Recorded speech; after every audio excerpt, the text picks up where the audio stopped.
Dear students, welcome to Classic NEET Academy.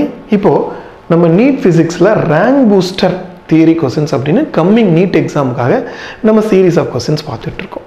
Okay, இப்போ என்ன questions பார்க்கறோம்னு பார்க்கலாமா? We'll see that. இது ஒரு assertion reasoning question.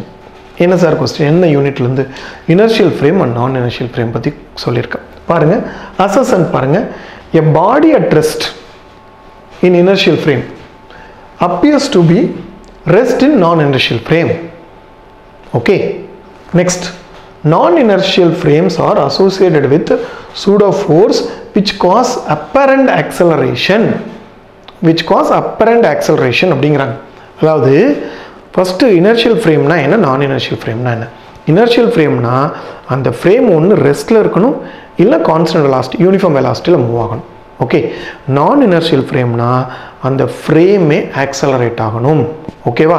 அப்போது நீங்கள் ஆக்சலரேட்டிங் ஃப்ரேமில் இருந்துக்கிட்டு ரெஸ்ட்டில் இருக்கிற பாடியை பார்த்தீங்க அப்படின்னு சொன்னால் அதுவும் உங்களுக்கு ஆக்சலரேட் ஆகிற மாதிரி தான் இருக்கும், ரெஸ்ட்டில் இருக்காது.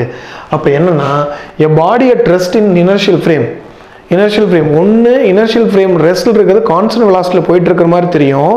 ஒருவேளை இனர்ஷியல் ஃப்ரேம் ரெஸ்ட்டாக இருந்தால் ரெஸ்ட்டில் இருக்கிற மாதிரி தெரியும். அதை வந்து நான் இனர்ஷியல் ஃப்ரேம்லேருந்து பார்த்தா கண்டிப்பாக அது ஆக்சலரேட் ஆகும், ரெஸ்ட்லேயோ கான்ஸ்டன்ட் வெலாசிட்டிலையோ போகாது. சரியா? அப்படிங்கும்போது இந்த அசர்ஷன் தப்பு.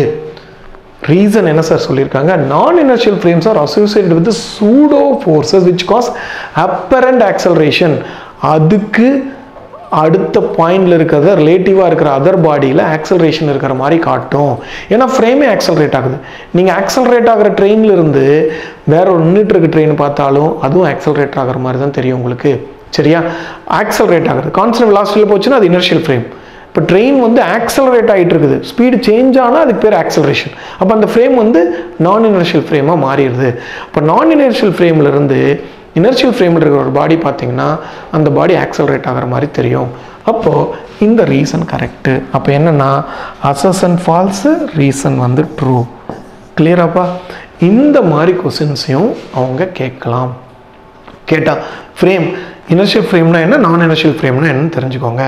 ரொம்ப ரொம்ப பியூட்டிஃபுல் இன்ட்ரெஸ்டிங் கொஸ்டின்ஸு நம்ம இந்த சீரீஸ் வந்து பார்த்துக்கிட்டே இருப்போம்.